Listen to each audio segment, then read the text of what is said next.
Okay, today is what, 20th? Today is the 20th. Okay, today is 20th. We are in Africa, and I'm not gonna talk too much. I'm gonna ask Sushil. He is manager here, and he's gonna tell us where we are. I know we are in middle of nowhere, but he's gonna tell where we are, why we are here, what's it so nice to be here, and so on. So tell me something about this place and about yourself. Right. So this is Ol Pajeta bush camp. It's a 12-year-old camp. It's in the conservancy, so this is a conservancy that is specially created for rhinos. So we've got the highest density of rhino, and we have 3 species of rhino. So we've got the eastern black rhino, which is endemic to Kenya. Then we have southern white rhinos, which were brought in from South Africa. And we have 2 northern white rhinos, the only 2 left on the planet, that have come from a zoo from the Czech Republic. So a lot of guests come here to see the rhinos, and our camp is, we've got 10 tents along the river, as you can see. We have a beautiful river. This is the Iwasaniro river that goes up to the north into Samburu and then down into a beautiful swamp. So basically it's a really beautiful conservancy. It's home to the big 5. So we have elephant, lion, buffalo and leopard as well in the conservancy. And cheetah as well.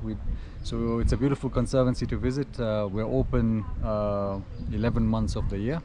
So we normally close camp in the month of May just for maintenance and projects, but we're open throughout the year for 11 months. How long you work with this company? So how long you been here at this camp? So I've been managing this camp for 2 years now. I've been with Asilia for 3.5 years now. So I've worked for the other 3 Mara units, which is Naibosho, Encounter and Rakero. Yeah, I took over this camp 2 years ago, and I've been managing it. So you are originally Kenyan? Yes. But your ancestors is from India? Yes. So I am a 3rd generation Kenyan. My roots are Indian, yes. But yeah, born and brought up in Nairobi, educated in Nairobi, and yeah, I run this camp. How many languages you speak? So I speak English, Kiswahili. I speak my mother tongue, which is Gujarati. I speak Hindi as well. I speak a little bit of Punjabi and understand Arabic as well. So is that 7 or 6? Almost 6. Wow, 6, yeah. That's impressive. When I say fluent, maybe it would be 3. 3 fluently, 4, and the other ones you can communicate with no problem. At least. Wow, that's very impressive. Yeah.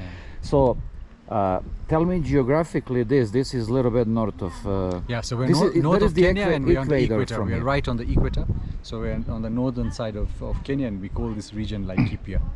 So there are a lot of conservancies here, Ol Pajeta being one of them. And the main reason I said is for the rhino. So a lot of people who want to see rhino in the wild and to see these 3 different species, this is the place to come. How long you stay at the camp continuously before you go home? Right, so typically we stay in camp between 6 to 8 weeks, depending on how busy the camp is. So we work throughout 6 to 8 weeks and then go home for a week or 10 days and then come back. Because this camp is in middle of nowhere, so yes. In order to get home you need what, 2-3 hours? It's a 4-hour drive by vehicle, and if it's a flight, it's a 1-hour flight. 1-hour flight. So now tell me the biggest challenges to run the camp in middle of nowhere. So as we can see, you have tents, everything is tents, and you're trying to keep those tents as a 5-star lodgings. It's almost like a hotel. You have shower, you have toilet, you have sinks, you have everything we need. At night, when it's cold, we get even heated beds, which is amazing. So what is the challenges to keep the camp in this condition? And this condition is 5-star, as much as I'm concerned. Thank you. Asilia has been running for a long time. Its directors and co-owners have been in tourism for over 30-40 years. So they definitely know what they're doing. And guest experience comes first for Asilia. And we're very concerned about conservation and communities. That's why we work with our staff. We're all a Kenyan team that works on ground. We support all local communities in terms of supplies and stuff like that as well. And yeah, we get a weekly supply that comes in from Nairobi, and some of it we buy from the town close to us. So yes, it's we have logistics, but we've been doing it for so long that we don't see it as a challenge. What is the most boring thing, and what is the most let's say how I would say most Exciting part. yes. I think the most exciting part for us is that we get to work in such a beautiful location. It's a privilege for us to be in a wilderness area like this, and just being proud as Kenyans, to see people come and see our country, and I think the most exciting part is we meet people from around the world, like yourself as Everywhere, well. yeah. We meet such wonderful people every day. We get to learn from them as well, because we get to learn about the world. We've not traveled as much as some of our guests, but we get to learn from them as well. So I think that's the most exciting part. In terms, I wouldn't say anything. Logistics can be challenging sometimes in terms Something of weather. must be challenging. Yeah, so it's probably the weather. Like right now, we've been having rains, and we're not able to use our airstrip in the conservancy. Our roads get mushy. The cars get stuck. But those are challenges that come with the job and the environment we're in. So now this part of interview was serious. Now I'm gonna go on a funny part. All right. So I would like you to tell me, just off top of your mind, the funniest stories with tourists, something that is stuck with you and you wanna laugh as soon as you think about that. You don't need to put names or even countries or nothing. Right. Just give me some funny stories story. that is gonna be for laughing. I like comedies because serious part is serious, but I like to end with comedy. So we had, as you know, we give you hot water bottles at night Yes. to keep your bed warm.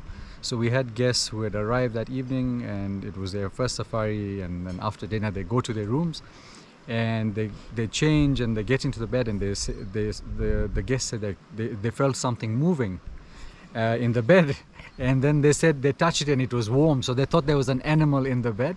And they called us on the radio and said there's something in our bed, there's an animal in our bed.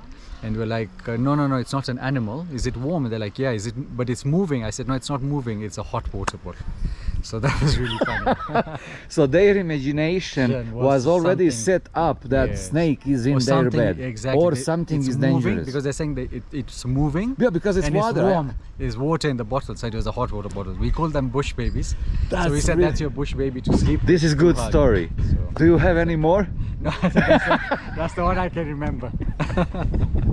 But this is good one. Yeah. So they thought that something is in their bed. in their bed. Wow, what a funny story. Do you have anything else that you would like to add that I didn't ask or that I omit?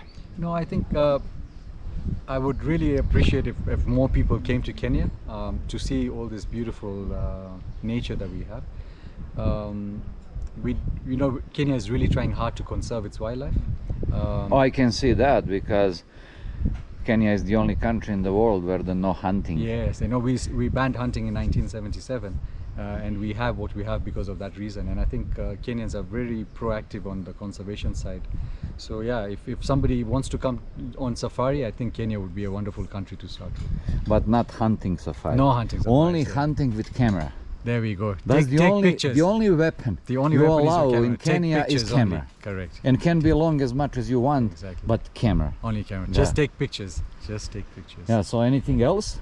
No, that's it. I really enjoyed hosting you. I look forward to probably seeing you again, and we hope you will send us many friends and family to come. Well, and I'm impressed because in middle of nowhere see. Yes. that you have all of this, and food is really good. Thank you. Food Thank you is so much. too good. Santa Peter. Thank Yeah. you very much. We Thank you appreciate very that. much, Asante. Sushil, and see you again in future. Thank you so very much.